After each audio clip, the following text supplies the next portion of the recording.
आउ गोटे नुआ ब्लॉग को आपण समस्त को मैं स्वागत करुच्ची। चलते आज ब्लॉग आम स्टार्ट करवा।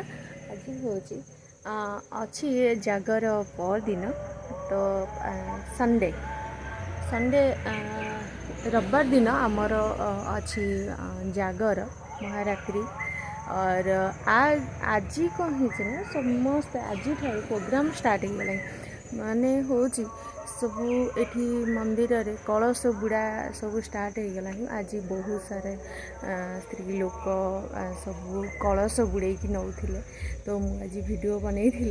तो आज से वीडियो आज आम स्टार्ट करवा आउ देखा केमती कौन प्रोग्राम सब हो जागर दिन। आज कलश बुड़ा है बास एति तो कलश रगर दिन पूजा भगवान पूजा हम। तो आज ब्लॉग हूँ जागर उपरे।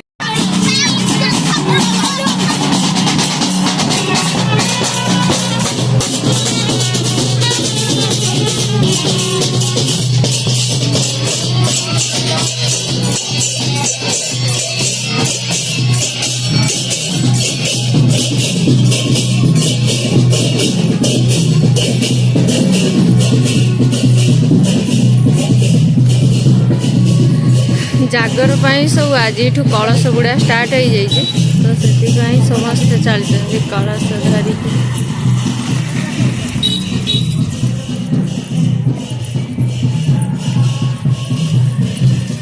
बहुत सारा लोग कलश धरी बुड़े बुड़े चलते तो मु भी चलली।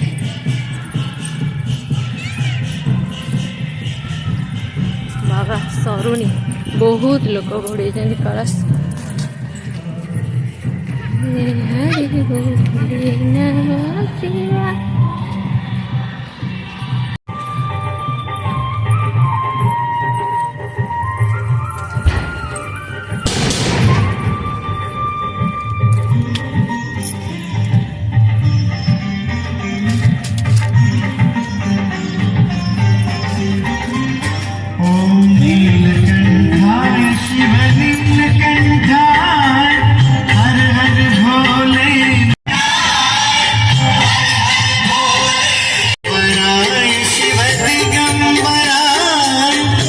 लंका गछ तो एमती लगौची चारिआडे लगे तो कौटी भी गछ गोटे भल भाव हो नाला बढ़ू नाला।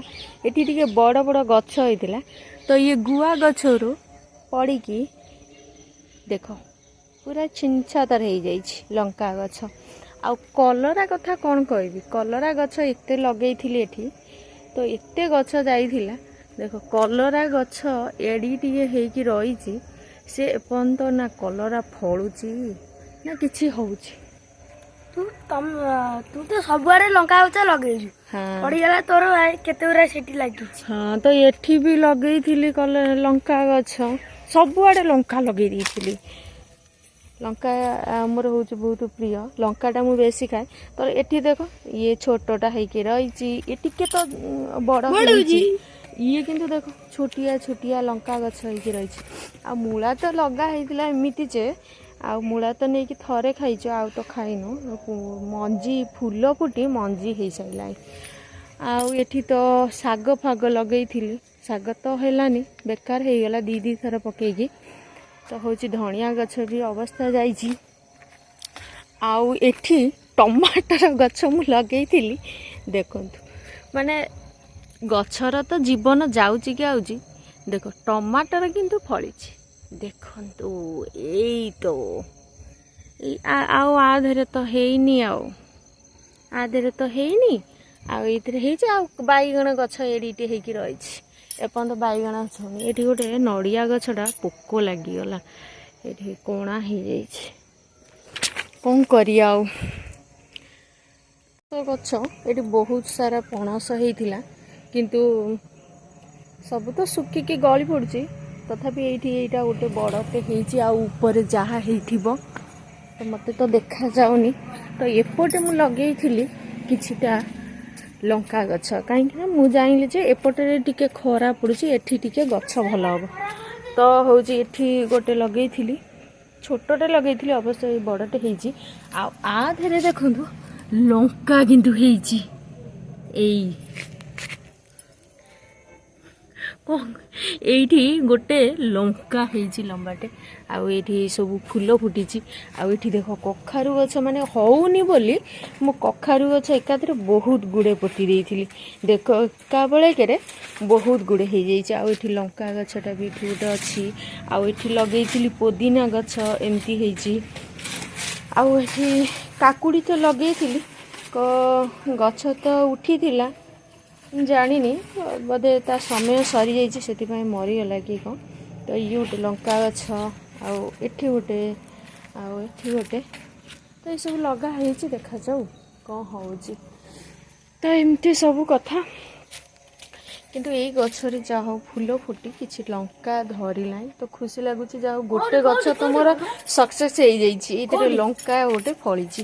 ଆଉ ଏଇଟା କଖାରୁ ଗଛ, ଏଇଟା ବଢ଼ିଗଲା ପରେ ଏଇଟାକୁ ଭାବୁଛି ଏଇଠି ଏଇପଟେ ଏମିତି ନଟେଇ ଦେବି, ଆଉ ଉପରକୁ ପଳେଇବ। ତ କିଛି ନହେଲେ କଖାରୁ ନହେଲେ ତ ତା ଫୁଲ ଫଳ ପତ୍ର ଏସବୁ ଖାଇ ତ ପାରିବା ନା। ତ ଇଏ ଟିଭି ରିମୋଟ ଧରିକି ପଳେଇଛି, ପୋଦିନା ଗଛ ହାତ ମାନା ଭାଙ୍ଗିଯିବ। ଚାଲ ଚାଲ ଯିବା ଚାଲ। ତ ଏମିତି ସବୁ କଥା। ଏପଟେ ଗୁଆ ଗଛ, ସବୁଆଡ଼େ ଖାଲି ଗୁଆ ଗଛ। ତ ଏଇଭଳିଆ କଥା। ତ ଯାହା ବି ମୁଁ ଗୋଟେ ଲଗାଉଛି କିଛି ଏଠି ହେଉନି। ମାନେ ଦେଖ ଏଇଠୁ ଏଇ ସାମ୍ନାଟା ହେଉଛି ଏମିତି ଫାଙ୍କା। ଦେଖନ୍ତୁ ଏ ଚାରି କତି ଯାକ ଦେଖନ୍ତୁ ଖାଲି ଗଛ, ଖାଲି ଗଛ। ଦେଖ ଖାଲି ଗଛ, ଖାଲି ଗଛ, ଖାଲି ଗଛ, ନିରୋଳା ଗଛ ଗଛ ଗଛ। ଦେଖନ୍ତୁ ଏତେ ବାଟ ଯାଇ ଚାରି କତି ଯାକ ଖାଲି ଗଛ। ଆଉ ଏଠି ଟୋଟାଲ ଛାଇ ହିଁ ନାହିଁ, ମତଲବ ଖରା ନାହିଁ। ମୋର ହେଉଛି ଏଠି ସଫାସଫି କରିକି ଧୁଆଧୁଇ କରିବା ପାଇଁ। ଆଉ ଏପଟେ ଅଛି ପାଣି ଯିବା ପାଇଁ ନାଳ, ତ ସେପଟେ ଯାଉଛି ନାଳ ପଟେ। ତ ଏଇଟା ହେଉଛି, ଆଉ ଏଇଟା ଗୋଟେ ବାଥରୁମ୍, ଟଏଲେଟ୍, ଆଉ ଏମିତି ସବୁ। ଆଉ ଏ ତ ରୋଡ଼ଟା, ଆଉ ଏଇଟା ତ ସ୍କୁଲ, ଏଇଟା ହେଉଛି ସ୍କୁଲ। ତ ଏମିତି ସେଠି ଲାଇଟ୍ ଜଳି ସାରିଲାଣି। ତ ହେଉଛି ଏମିତି କଥା। ଆଉ ଏଇଠି ଗୋଟେ ଆମର ଏଠି ଅଛି ଗୋଟେ ଛୋଟ ଚଉଁରାଟେ। ଆଉ ବୃନ୍ଦାବତୀ ବହୁତ ବଡ଼ ହେଇଗଲେଣି, ତୁଳସୀ ହେଉଛି ବହୁତ ବଡ଼ ହେଇଗଲାଣି। କାହିଁକିନା ଏସବୁ ଯଦି ଆମେ ନ କାଢ଼ିବା ତାହେଲେ ଏମିତି ହେଇଯିବ। ତ ଯାହା ବି ହଉ, ତ ହେଇ ତ ସାରିଛି ସବୁ, ଆଉ କ'ଣ କରିବା। ତ ଏଠି ହେଉଛି, ଏଇଟା ହେଉଛି ଲେମ୍ବୁ ଗଛ। ଆ ଦେହରେ ମାନେ ପୁରା ଏକଦମ ପୁରା ଫୁଲ ହେଇଯାଇଛି ଫୁଲ, ମାନେ ଏତେ ଫୁଲ ହେଇଛି। ଆଉ ଛୋଟ ଛୋଟ କଷି ବି ଧଇଲାଣି। ଆଉ କିଛି ଦିନ ଭିତରେ ଏଇଟା ଲେମ୍ବୁ ପୁରା ଫୁଲ ହେଇଯିବ। ମାନେ ଏଇଠୁ ହେଉଛି ପୁରା ସେ ପର୍ଯ୍ୟନ୍ତ, ପୁରା ପଛ ପର୍ଯ୍ୟନ୍ତ ଅଛି କ'ଣ ମାନେ ଲେମ୍ବୁ ଗଛ। ବହୁତ ଗୁଡ଼େ ଲେମ୍ବୁ ହୁଏ।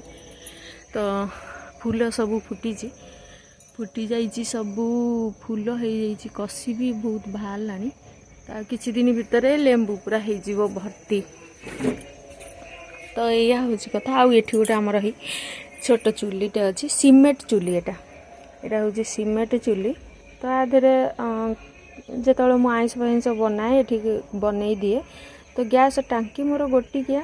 ତ ଯେତେବେଳେ ବି ଗ୍ୟାସ୍ ଧର ସରିଗଲା ତ ଏଠି ମୁଁ ଜାଳି ଦିଏ। ଆ ଦେହରେ ବି ପତ୍ରୀ ଅଛି, ପତର ଅଛି। ଆଉ ଏଠି କିଛି କାଠ ଫାଟ ଅଛି, ସେପଟେ ଅଛି। ତ ଏମିତି ଆଉ ଜାଳିକିରି ମୁଁ ରୋଷେଇ କରିଦିଏ କେତେବେଳେ କେମିତି ଆଉ। ତ ଏଇଟା ହେଉଛି ଫାଙ୍କାଳିଆ।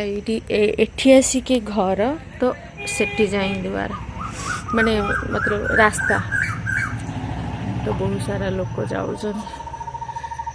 ଆଉ ଆମେ ଯାହା ଘରେ ରହୁଛୁ ତାଙ୍କ ମାଆଙ୍କ ଘର ସେଇଟା, ମତଲବ ଏଇଟା ମତଲବ ଏଇ ଆଜବେଷ୍ଟ ଯେଉଁ ଘର, ସେଇ ଘରଟା ହେଉଛି ତାଙ୍କର। ଆଉ ସେଇଟା ଯେଉଁ କୋଠା ଘର ଅଛି ସେଇଟା ହେଉଛି ତାଙ୍କ ବଡ଼ ବାପାଙ୍କ ଘର। ତ ଏମିତି ସବୁ ଆଉ। ଆଶା କରୁଛି ଆପଣ ସମସ୍ତଙ୍କୁ ଭଲ ଲାଗିଥିବ। ଆପଣ ଆଶୀର୍ବାଦ ରଖିବେ ମୋ ଉପରେ, ଆଉ ହେଉଛି ସବସ୍କ୍ରାଇବ୍ କରିବେ, ଲାଇକ୍ କରିବେ। ଆଜି के लिए बस इतना ही। नमस्ते, जय जगन्नाथ। सब लोग अच्छे से रहे, खुशी से रहे।